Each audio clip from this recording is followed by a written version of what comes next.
дар вилояти Суғд 10 лагери берун аз шаҳрӣ фаъолият мекунад. Яке аз дӯстдоштатарин истироҳатгоҳи кӯдакон воқеъ дар ноҳияи Ҷаббор Расулов, истироҳатгоҳи солимгардонии кӯдакон, наврасон ва ҷавонони ба номи бисолагӣ Истиқлолият аст. Бо фаро расидани фасли тобистон ва давраи таътил дар муассисаҳои таълимӣ, фаъолияти урдугоҳҳои қаламрави вилоят оғоз гардида, муҳассилин ба истироҳату фароғат ва солимгардонӣ фаро гирифта мешаванд. Ин аст ки аз санаи 20 июн истироҳатгоҳи солимгардонии кӯдакон, наврасон ва ҷавонони ба номи бисолагӣ Истиқлолият мавсими имсоларо оғоз намуд.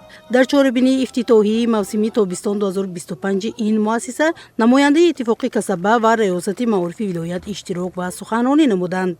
биноҳо барои хобу фароғат, ошхона, маъмурият, толори кино, маҷлисгоҳ, ҳуҷраҳои машғулиятгузаронӣ, майдончаҳои варзишӣ, футбол, волейбол ва баскетбол, 3 ҳавзи шиноварӣ барои истироҳаткунандагон омода карда шуда. Дар шароити муҳайё гардида айни замон дар баси аввали он беш аз 200 нафар кӯдакону наврасон аз тамоми манотиқи кишвар ва ҳатто берун аз он ба истироҳату фароғат фаро гирифта шудаанд.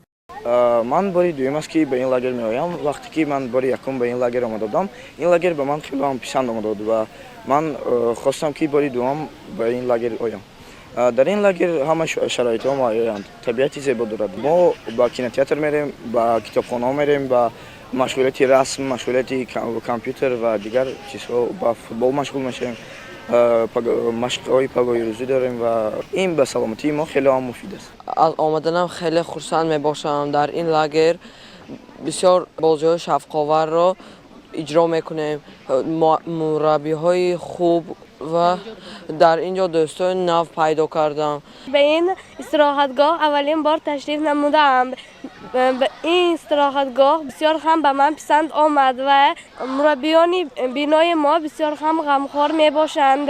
می خواهم سال آینده هم به این استراحتگاه آیم. با جلب خوانندگان به محفل‌های گوناگون کسب آموزی و دانش‌اندازی، تامین با غذای سالم و پرقوت، مسئولین و مربیان استراحتگاه بلند برداشتن حسی وطن‌دوستی و میهن‌پرستی استراحتکنندگان را هدف دارند. طول 10 روز در استراحتگاه آزمون‌های علم فروغ معرفت، کتابخوانی بهترین گذرانیده می شود و بچه‌های ما خیلی فعال در این آزمون‌ها اشتراک می‌کنند. در استراحتگاه بیش از 20 نفر مربی‌ها فعالیت می‌برند که آنها همه صاحب تجربه بوده برای خاطرمان گذشتن تعطیل تابستانی کودکان همه طرفه کوشش کرده ایستادند. در استراحتگاه ما نه تنها بچگان ولایت ما بلکه از تمام جمهوری و بیرون از جمهوری ما نیز خوانندگان آمده استراحت میکنند. بنا به اطلاع نماینده فدراسیون اتفاقهای کسبی ولایت سوغد، تابستان سال جاری در تمام اردوگاه‌های شهر و ناحیه‌های ولایت کودکان و نوجوانان به سالمگردانی فرا گرفته شده. با دستگیری و غمخوری‌های مقامات اجرایی حاکمیت دولتی ولایت، کودکان یتیم و بی‌پرستار غالبان آزمون و المپیادهای ولایتی و جمهوری، بین المللی آزمون‌های تکنیکی نوروز، بازی‌های ملی وطن پرور، توپ چرمین، سیاسی اکادمی خرد علم‌ها و غیره به استراحت و فراغت جلب کرده می‌شوند. موسم استراحت در استراحتگاه‌های حدود ولایت آغاز گردید. در استراحتگاهی به نام 20 سالگی استقلالیت تاجیکستان امروز نورسان زیاد استراحت دارند و خردترین آنها 7 ساله هستند. مثلا اسفندیار یکی از استراحت کنندگان آن همین استراحتگاه است. Меня зовут Умаров Исфандиар. Мне здесь очень нравится.